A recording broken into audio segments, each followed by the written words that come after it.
Hello and welcome to Hamilton the Podcast. From the Graphomania Podcast Network, I'm Vinton Bain. And I am Robbie Herlocker. Robbie, did you watch any of the Oscars? So, I didn't watch the Oscars live, but I did get on Twitter afterwards, so it almost counts, right? I got to see a lot of the gaffes and a lot of the videos, and I definitely Googled the Moana songs. Yeah, I turned it on exactly at the time to see Moana lose, and I was very upset. Of course. And I'm still upset, which is why I'm not going to talk about that part. But we are going to talk just a little bit about the fact that Lin-ManuelMiranda got to perform an intro to the song from Moana that Ali Carvalho performed live at the Oscars. That's right. Introduced by The Rock, which was great. So good. Lynn's twin, apparently. Yeah, apparently. Yeah, it was a fun rap that he did there before the song. I really enjoyed that. I was not expecting that. I knew he was going to be doing something, but I did not expect it to be that. My life goal would be for Lin-ManuelMiranda to write a small rap about myself. Yeah. I'm into that. Like, how cool would that be? If you're listening, Lynn, at me. At me, bro. At me, bro? I don't. Yeah. All right. That's not how that works. We are here today, though, not to discuss the Oscars, but to discuss Cabinet Battle number 3, the demo from the mixtape. That's right. This song was originally in Hamilton, an American musical, before it ever made its tour on Broadway. And it was one of the first songs that went to the chopping block and got dissected and cut out of the show before it got too far on the stage. So it was originally set to be right after the song We Know. And then you'd have the third cabinet battle like we're prone to seeing and like we've grown accustomed to in the second act, when you have cabinet battle number 1 about establishing a national bank and assuming the state's debts, and there are mentions of slavery within it. Then you have cabinet battle number 2 about the French Revolution and whether the United States should get involved. And then this was the planned cabinet battle number 3 that is just all about slavery. Mm-hmm. So this song is performed and produced by Lin-ManuelMiranda, which, if you haven't heard of Lin-ManuelMiranda, no, I'm just kidding. You wouldn't be listening to this if you didn't know who Lin was. Probably were confused when we were talking about him earlier already. Well, I felt like every other song I go into this discussion on who's performing and who is producing. Right. Don't have to do that here. But yeah, you're absolutely right. This song was in there before. It was slightly different. We first got the lyrics in the Hamilton the Revolution Hamilton book. Exactly. And there were some slight differences. They changed the Madison part, right? Yep. Like for the track. Yeah, that's the majority of it for sure. Okay. Well, we can talk about that when we get to it. So this song, a lot of the music here, heavily influenced by Tupac's Hail Mary. And then some of the lyrics too, when it comes to Hamilton's part, especially. But the bell ringing in the background, just the overall feel of it, it is very reminiscent. I hadn't caught it at first until I read it somewhere and I was like, wait, yeah. Interesting. Yeah, I totally see that. Yeah, I haven't heard this song in a long time, so I'm going to have to cue it up after we record. Yeah, I love that song. As always, I have a quote from Entertainment Weekly about this song from Lin-ManuelMiranda saying, "I totally wrestled with this rap battle and spent months writing it. We did it in one workshop, but you just get to a point where you look at these flawed human characters and they didn't do anything. Nothing really happened on slavery until the Civil War 100 years later. But it was worthy for me to write this and cathartic for me to write. So I'm glad it's included." This definitely harkens back to our conversation when we were discussing immigrants and how they get the job done. Sorry. How they get the job done. But black and white soldiers wonder, like, if this really means freedom. Not yet. Yeah. We have had this conversation about slavery and equality and human rights and human dignity and civil rights. We've had this conversation since before the United States was officially founded.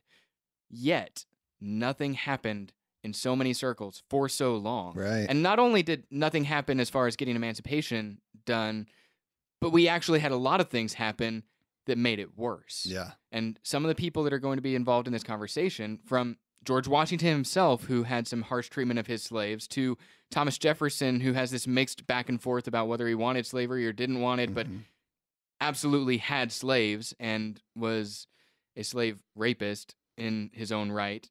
You have these people who are not only failing to stop slavery, but they're actively involved in slave cruelty. Right.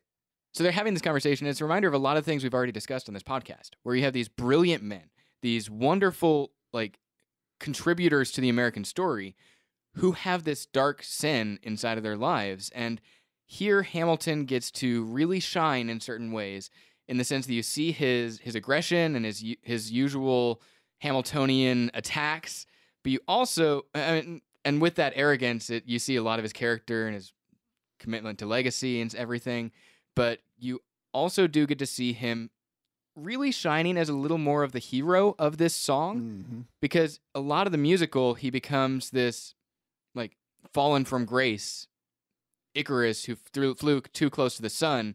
But on the slavery question, he was a lot more consistent than the other founding fathers. He doesn't have the skeletons in his closet that we discuss when we talk about Washington and Jefferson. When it comes to the issue of slavery. Yeah, when it comes to slavery, I mean, I think there were a couple moments when I think he was on record as purchasing a couple slaves for John Church, his brother-in-law. Because they weren't there to do it at the time, so he went ahead and did it on their behalf. And so he purchased them in his name or something, and so there was a reluctance supposedly about what he did there. But as far as owning slaves himself, aside from the slave he inherited through his mother when he was 10, 11, 12 years old, he had never owned a slave, and that one was not in his family for long.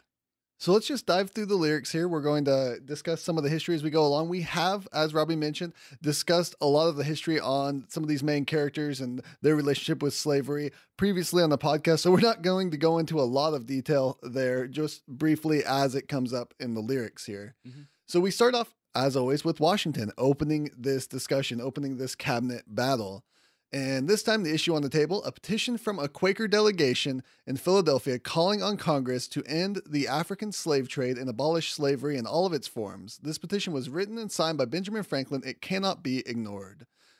Now, the Quakers were viewed, because of their pacifism during the Revolutionary War, a lot of times they were viewed in a very negative way.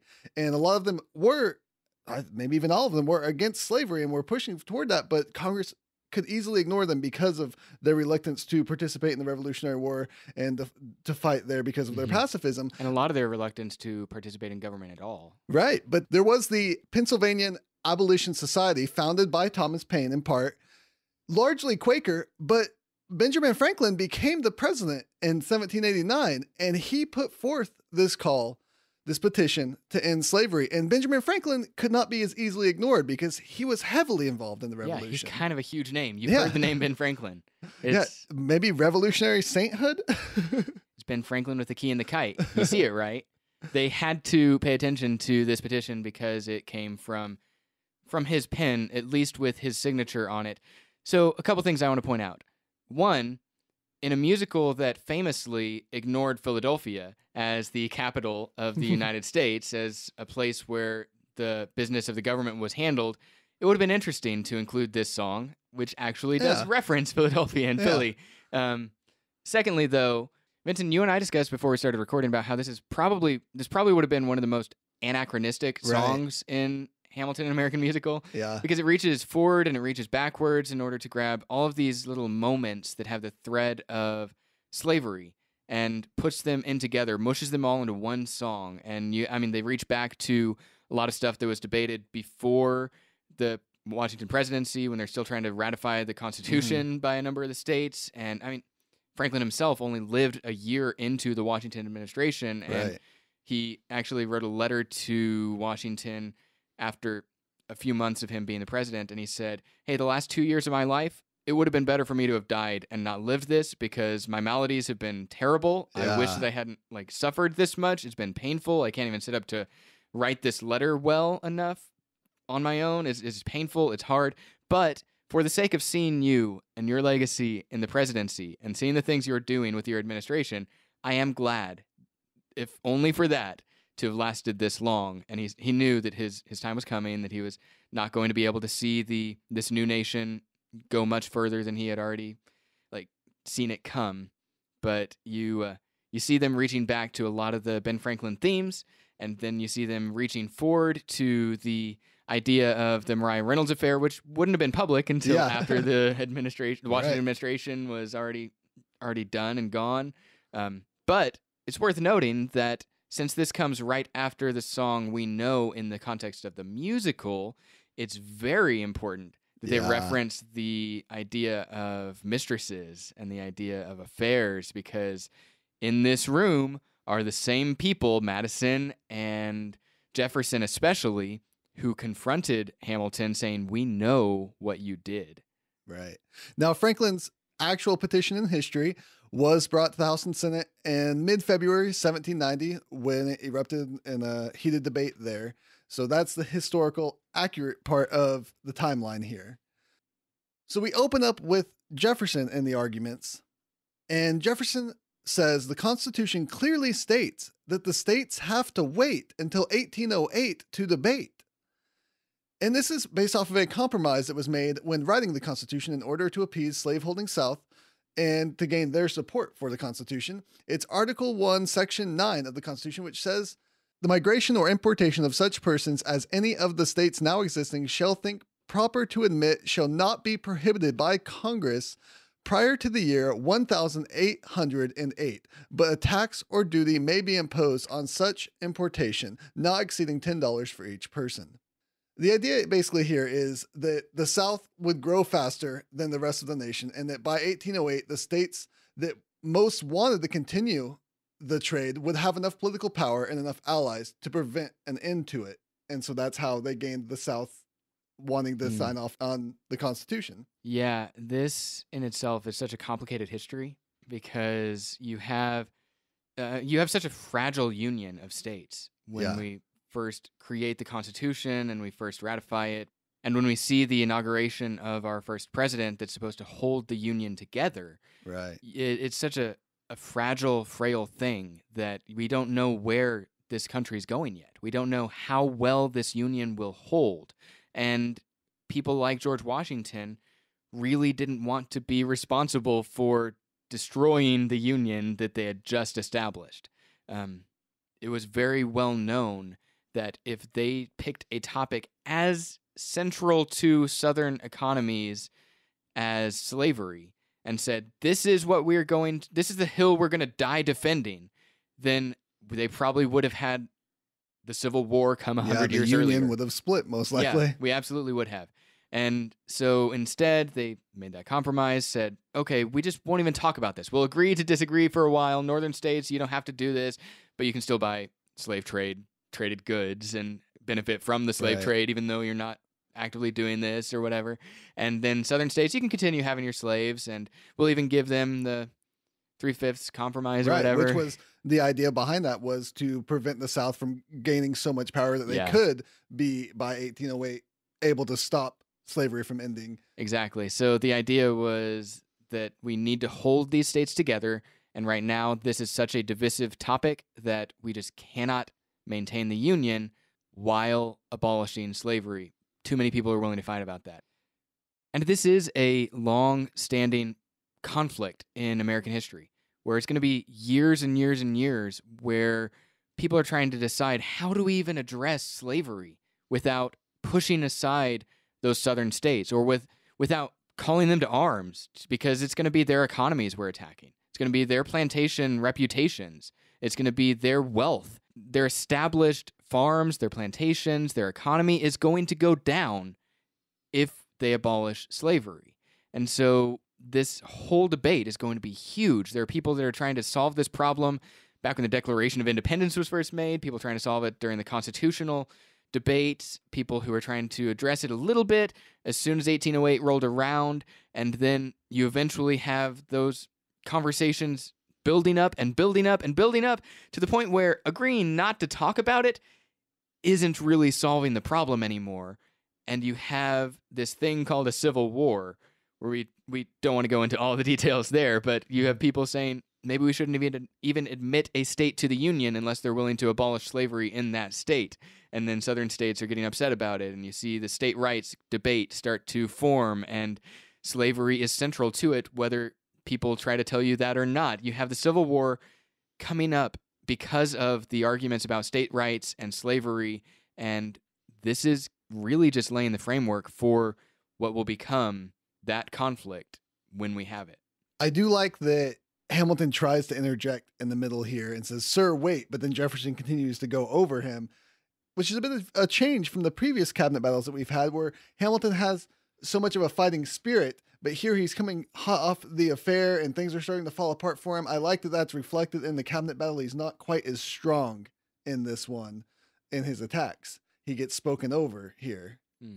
And Jefferson continues on to say, "So back to Africa, or do they get a separate state?" And it's this idea of this back to Africa movement where Jefferson himself, and among other Virginians and some other Southerners, didn't consider Black people to be actual American citizens, no matter how long they had been here, whether they'd been born here. They thought that they should go back to Africa. And that was where he ran his abolitionist agenda there, is on this train of, well, let's get them out of here because it's not safe for them to stay here with us. Right. It's also not safe for us for them to stay here. Right. If we allow slaves that we mistreated for years to suddenly start forming their own militias and establishing their own governments, I mean, then we're just allowing them to come up in arms. And as I understand it, the Back to Africa movement took a few years to develop itself. And so it was, that's one of the moments where the song's reaching forward, kind of. Yeah, it wasn't until the 1820s that anything was being done in that method. That makes sense. Early on, when Thomas Jefferson first proposed strategies to address slavery and to end it gradually, he did suggest the idea of having a separate state. I think he recommended that to the Virginia House of Burgesses at one point, saying that we should take out some of that Western territory, steal it from the natives, and we should give it to our slaves. And so that didn't go anywhere. It never actually got any support. It didn't get passed. And that's what he goes on to try to talk about. He says in 1784, I tried to float banning slavery in the West. My notion didn't get a single vote. Right. And in history, when Jefferson did try to ban slavery in the West, that was in 1784, and it actually only lost by a single vote.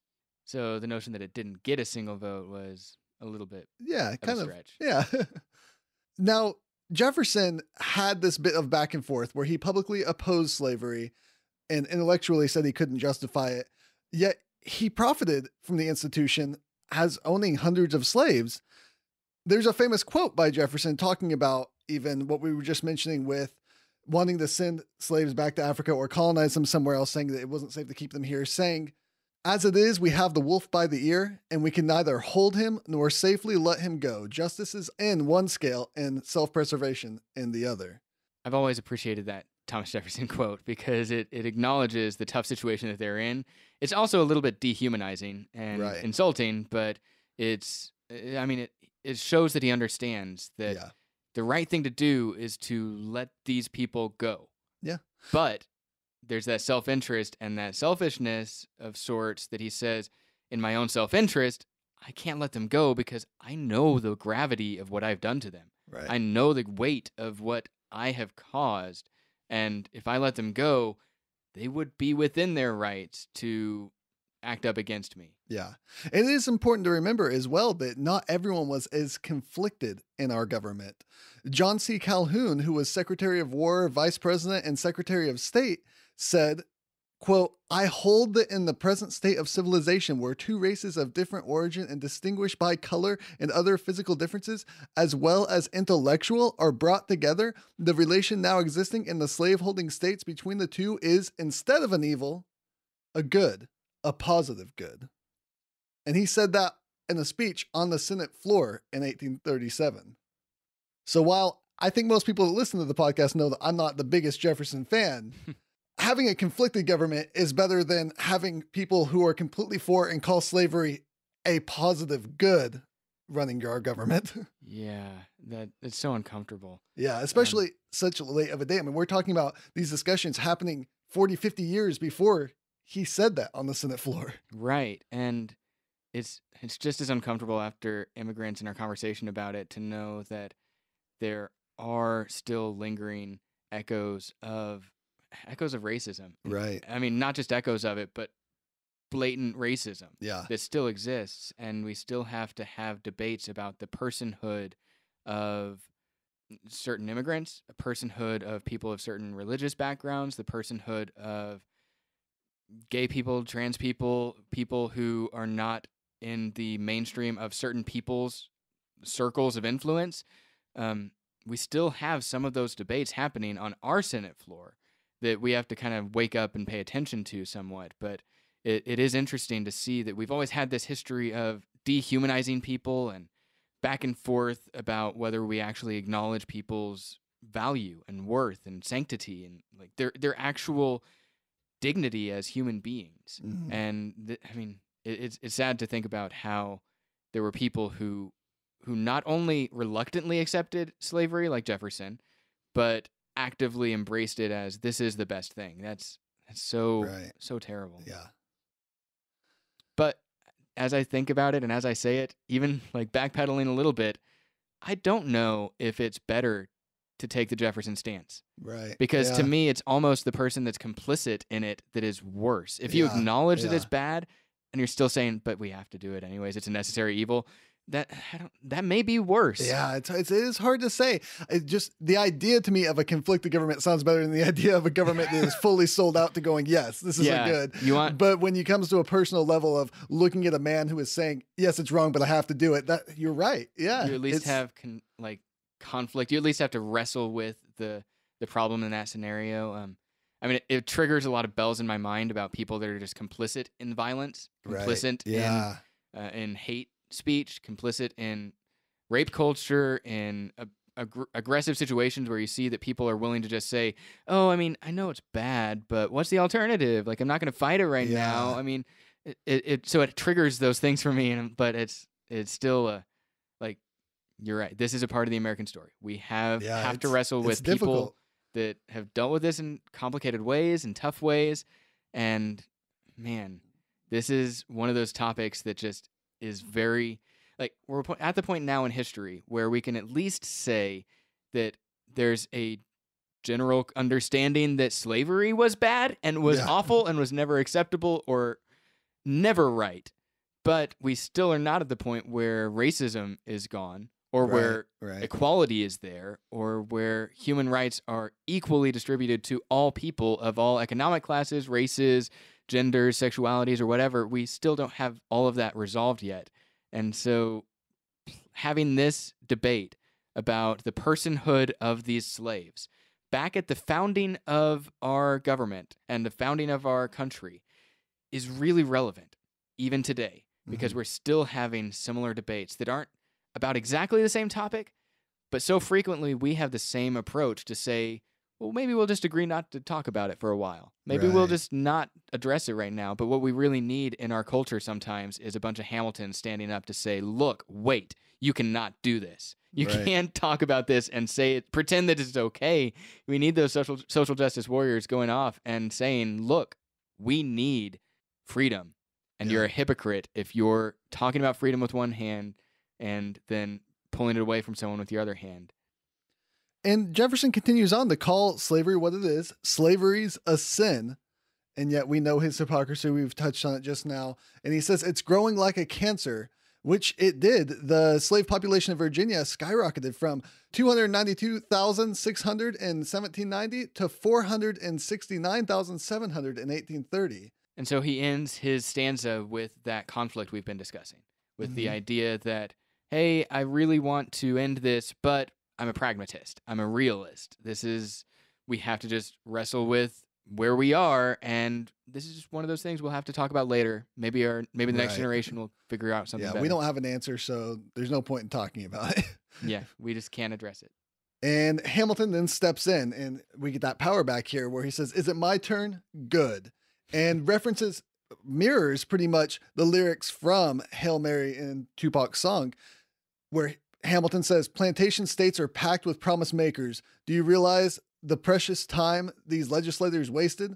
Mirroring the lyrics from Hail Mary that say, penitentiaries is packed with promise makers. Never realize the precious time that these is wasted and institutionalized. Yes, that direct parallel of lines is so good. And I really like when they do mirror matchup like that. Right. It just shows how much of a wordsmith Lin-Manuel really is, and that he can just turn those things to make it mean something different for his song. Right. But not only does it make it to where it changes somewhat for the song, it also pulls in the entire context of Hail Mary. Right. It pulls in the whole context of, like, when he's talking about penitentiaries, you have a lot of the same concerns brought in there. And so you bring in these two complementary topics, and it's almost as if Lin is reaching to this topic of slavery, and then he's reaching to the quote about penitentiaries, and he's saying, hey guys, I want you to think about these similarly.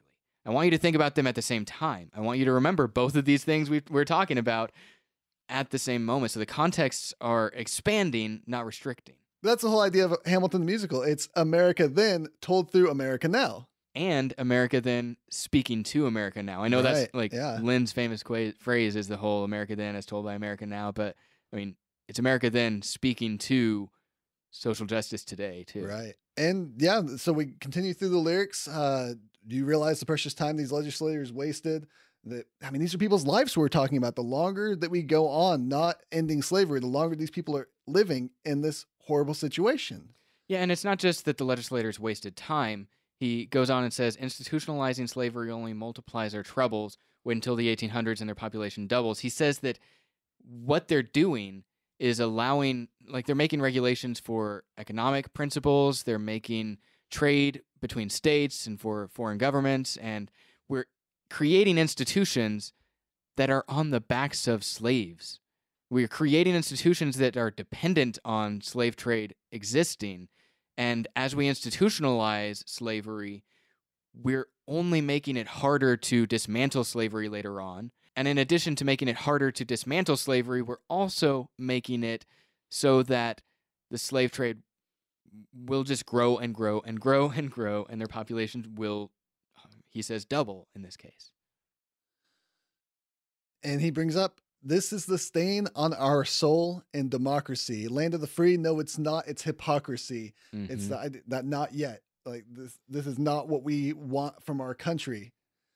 I love the way he almost breathlessly delivers that on the demo. Yeah. He says, land of the free, no, it's not. It's hypocrisy. It's almost as if he's just exasperated here. He can't get over the fact that we're trying to wave that flag and talk about freedom and talk about the land of the free and the home of the brave, and yet we are enslaving people and systematically mistreating people, and we are not brave enough to stand up against it when it comes up. And so it's this idea of speaking out of both sides of our mouths. We have the land of the free. No, we can't call ourselves that if we are also not willing to free these people. He says, to subjugate, dehumanize a race, call them property, and say that we are powerless to stop it. Can you not foresee? And then I love that he calls out Washington here. He says, sir, even you have hundreds of slaves, which we've discussed multiple times on the podcast. Washington and his wife owned 300 or more slaves. Yeah, if you haven't heard it yet, look back at our episode on Mount Vernon. We talked a lot about his legacy of slaves towards the end of that episode. And he says, whose descendants will curse our names when we're safe in our graves. That idea, again, of who lives, who dies, who tells your story. What's it going to look like from the side of the country that got hurt by this? How are they going to see the founding fathers? Those stories told by about the founding fathers from that side are not going to be positive and pretty. Yeah. And here, Hamilton begins to, I think he started off with a much higher ground in his arguments somewhat, even with the anticipation of wanting to jump into the fight. He does make a lot of more level arguments, but then he starts when he turns it towards Washington and then he turns it towards Jefferson, this is kind of where his own argument starts to derail, not in the sense that he's wrong, because he's right, but in the sense that he's no longer addressing the issue. He's now making it personal to the people in that room.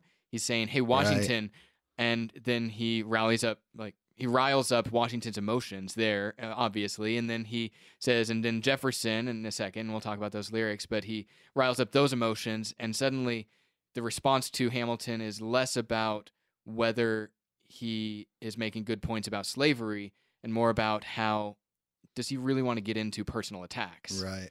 And he continues saying, how will the South find labor for its business? Which that was a concern. I mean, we talked about this before, but the South was concerned of, if we did abolish slavery, like how would we continue to run the South? And it's like taking the farm tools from the farmers and expecting them to continue farming is the way they viewed it. And there was a lot of different things that were put forth, as we've mentioned, to bring a solution to this. Of course, a lot of the places in the North, they either gradually phased out slavery by having the one generation remain slaves, but then their children would be quote apprentices, and they would like graduate out of that in their 20s, or they would pay restitution toward the slave owners for getting rid of their slaves. The South, on the other hand, held on a lot more forcibly until slavery was abolished. And because of that, it was a lot more painful on the economy of the South. And a lot of people say that that is even today why there is this division economically between North and South in our country. Right. The American Civil War had ripple effects throughout every strata of the American society, whether we're talking economics like we are right now with states in the North and the South and plantations, or whether we're talking about faith. Faith communities were splintered because of the issue of the Civil War. And in my own faith movement with the American Restoration Movement churches, it started out as a unity movement saying we should all be united, not let these names that we have on our church signs divide us. But then the Civil War exacerbated all of the conflicts. Right. It got really political, it got really economics started affecting it, politics started affecting it. Just the aggression between the North and the South back and forth started affecting it all, and relationships failed, and families were divided, and the United States was divided. And you see that going back to what we said at the beginning, reluctance by our founding fathers to address the slavery issue only made the problem worse. Absolutely. And next we get Hamilton's throwing down the gauntlet on Jefferson here. How will Thomas Jefferson find his next mistress if we don't have slavery? Yeah, so sick burn. Sick burn. I may have upset some of the listeners earlier when I mentioned Jefferson as a slave rapist in history, but the relationship with Sally Hemings can't be characterized as anything other than that. Yeah. No relation between slave owner and slave could be categorized as consensual. Right, and we don't even need to have the institution of slavery to say that. It's not consensual when you have someone in power over the other person. Right. If the CEO of someone has control over someone's job, that is a situation that is not okay. The power struggle, the power dynamics are not acceptable in that situation. And so there are people back and forth who have written books about the romance between Sally Hemings and Thomas Jefferson to try to justify it. Yeah. And then there are people who try to ignore it, say, nah, even with DNA evidence, I pretend it doesn't exist. It's yucky. I want to have my galvanized Thomas Jefferson that is perfect and never would have done something like that. But then, back and forth, we could paint whatever narrative we want, but whatever narrative you want to paint, we just have to acknowledge that this relationship is not okay or acceptable.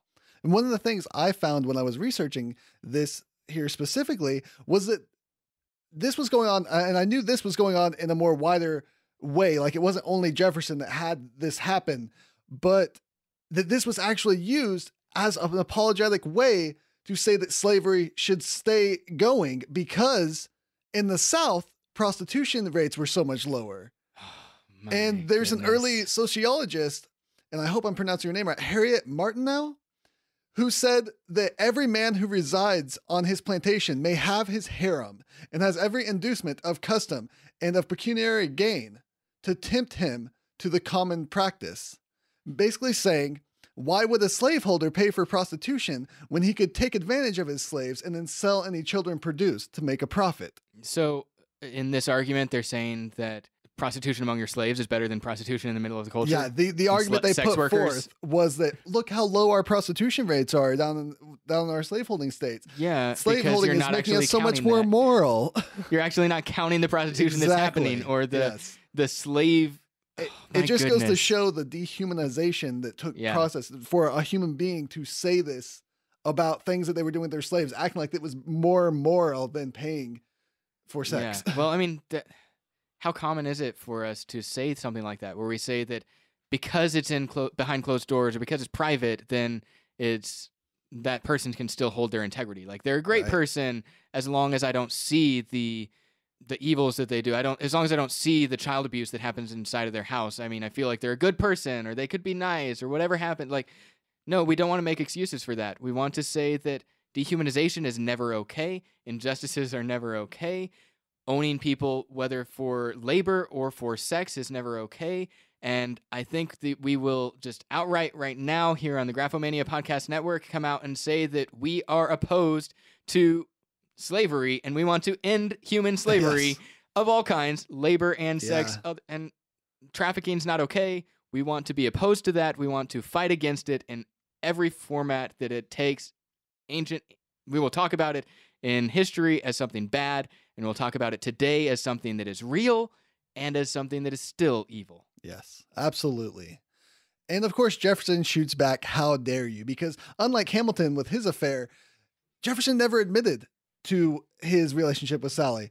He never brought forth and said, yes, this happened. And it wasn't even until later that we could actually prove it using DNA evidence through science. Yeah.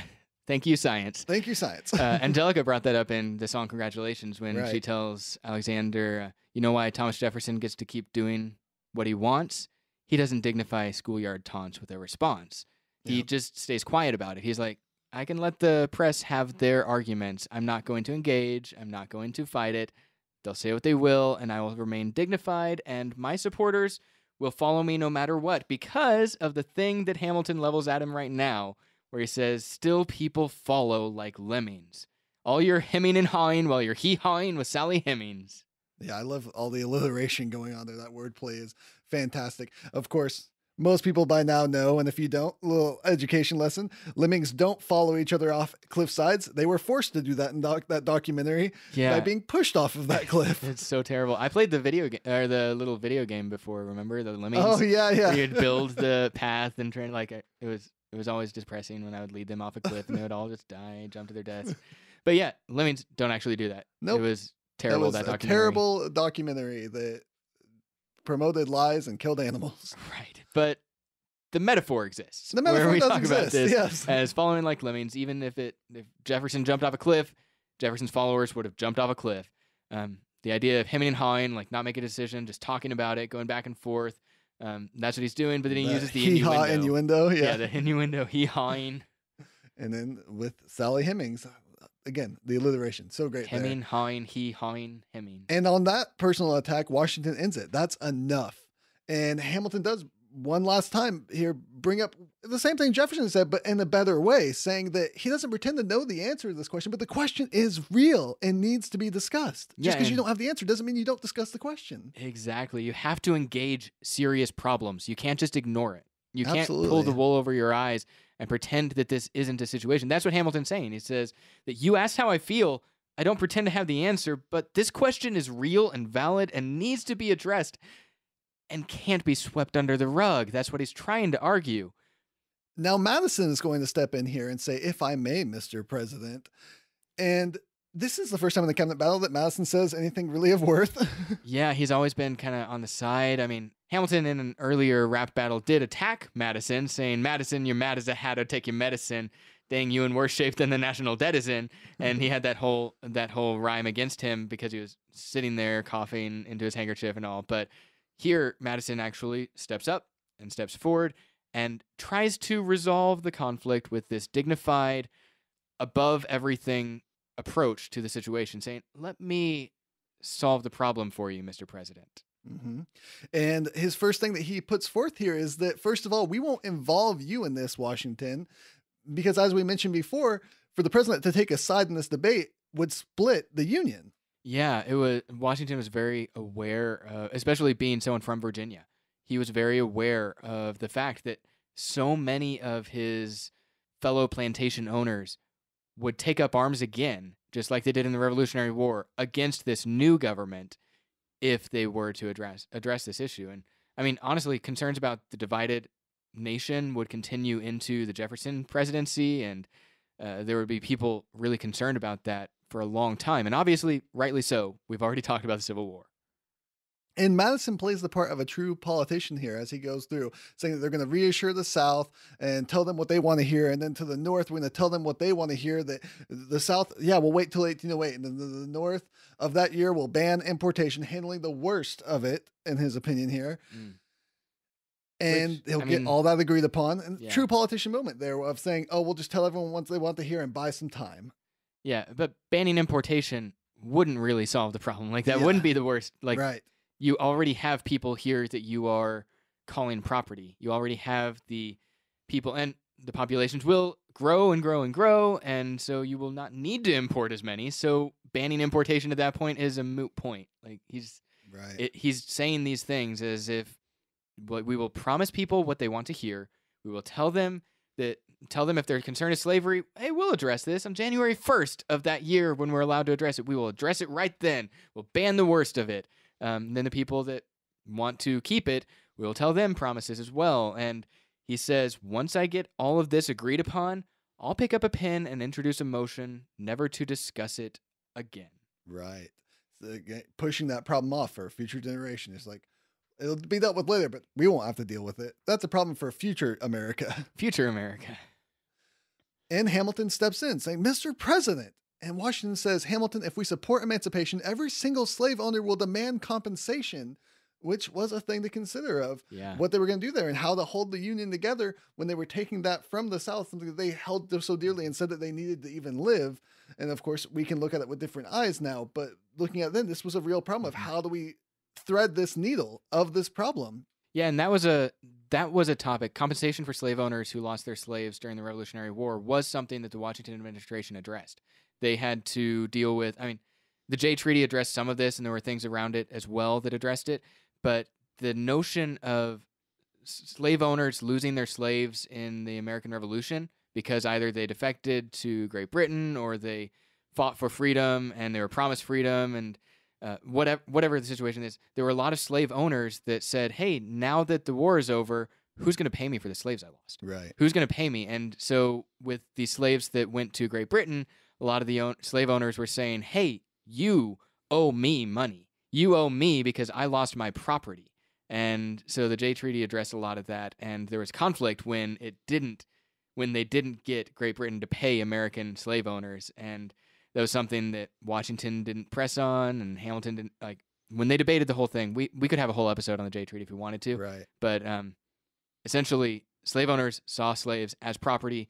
If we free their property, they want to be paid for that. And then Washington calls out Hamilton saying, as for slandering Jefferson with talk of a mistress, do you really want it? And Madison and Jefferson jump in, knowing what they know. Do you really want to have that conversation? I love the pregnant pause that happens after that. No. And Hamilton has all the wind taken out of his sails because the previous song shows that they now know things about Hamilton, that they now have evidence against him. And so the person who should have been the paragon for emancipation, the person who should have been the upright figure fighting for freedom, because of his own personal exploits and his own lack of integrity, he now no longer has the moral credibility to address slavery and Jeffersonian mistresses and all of that. Like, it's just, he no longer has that, which may be a point for always taking the high road and making sure that you aren't someone who has ammunition against you, so that when big situations come up, you can confront them and address them without your moral credibility being undercut. Living above reproach, as it's said. Yes, of course. And of course, we do know in history here, now this is anachronistic because, as we mentioned, Hamilton's affair didn't come out until after Washington's presidency. But in our musical, like you mentioned, this comes after we know, so they know what's going on here. But it is true in history that Hamilton gave up some of his power and things that could have happened in government, and his focus had to be switched after this to build his family back up, to focus more on that. And he couldn't focus as much outward on fixing things like slavery. So we'll never know what would happen if we had a Hamilton presidency, if he had been able to stay focused on politics in that manner and wouldn't have had to deal with everything else because of his actions. Man, I wish I could peek into like Earth 2 or something like that, where I get to see Hamilton become president. It would be really interesting to just see. Yeah, because just a peek. Yeah, it would have been really interesting to see if we had an administration that really was aggressively attacking slavery and the question there.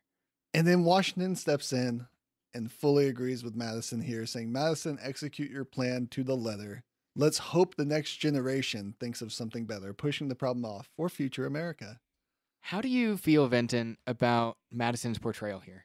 Through our musical, we get a weak Madison.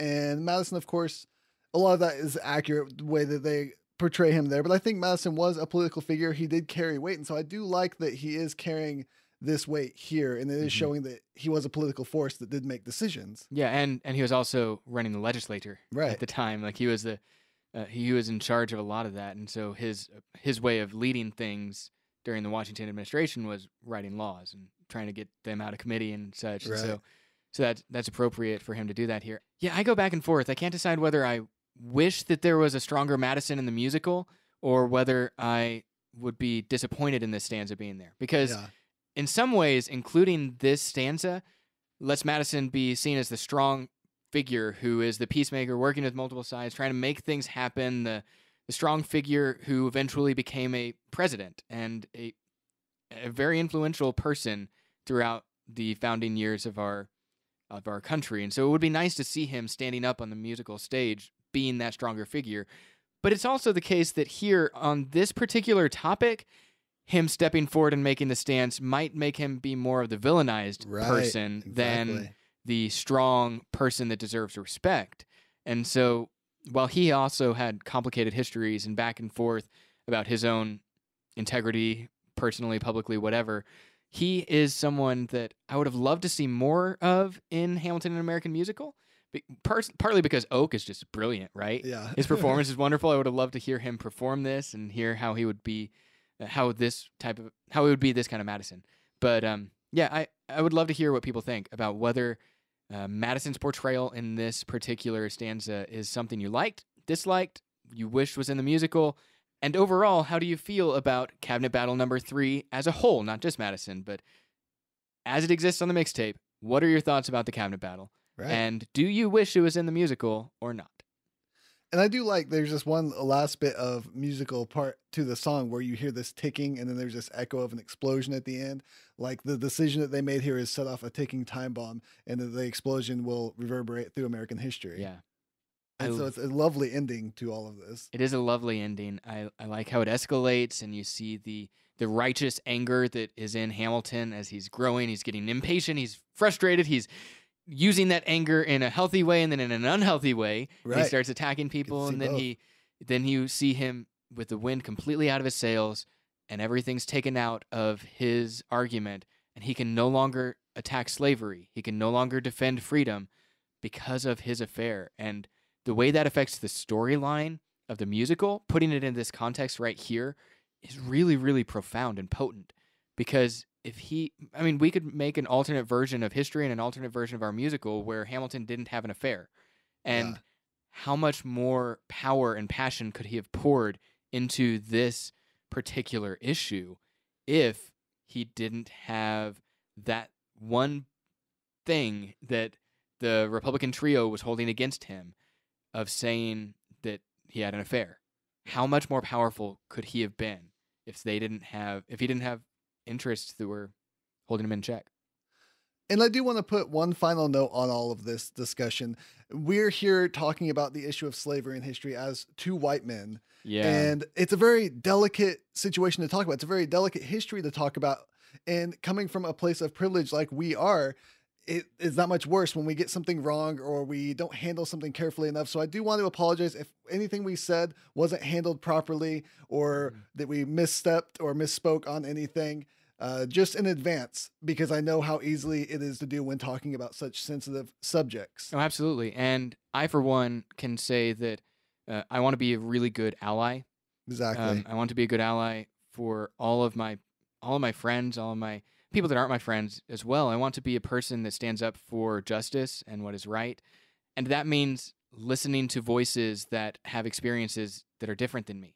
And so insofar as it relates to the issues of race and issues we discussed on this podcast, I do hope that you will reach out to us and educate us if you can. Yeah. If you have experiences that we would benefit from hearing, please teach us, help us to grow, help us to learn, because we're not even sociologists. We're not even experts in this area, but we want to be responsible allies. We want to be people who are appropriately wrestling with these topics, and we never want to be dehumanizing to anybody in the way we speak.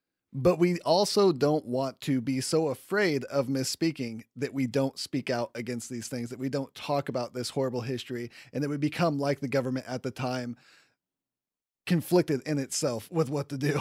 Right. So while you may be hesitant to critique us in certain ways, we would love to hear your criticisms.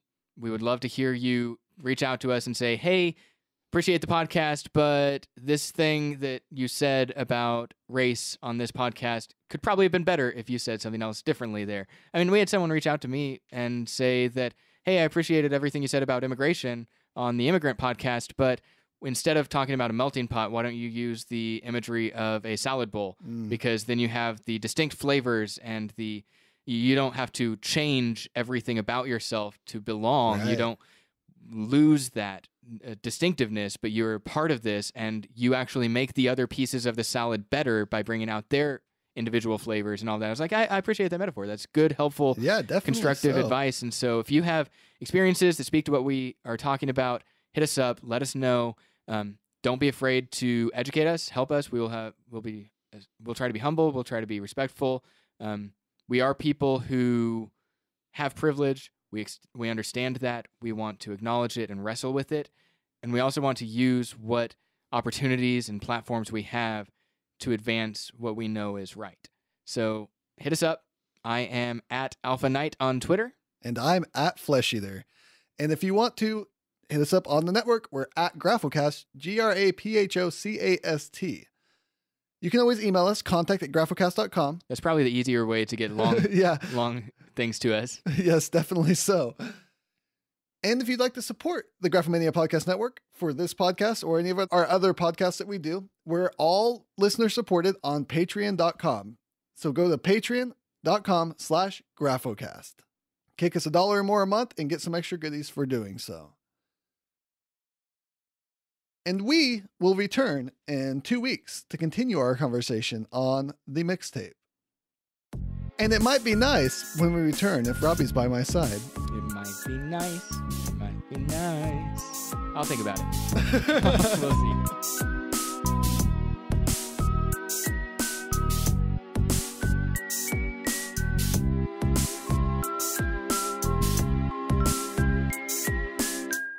This has been a Graphomania production. If you would like to hear more podcasts, go to graphocast.com, GRAPHOCAST.com. Follow us on Twitter at Graphocast and like the Graphomania page on Facebook for news and updates.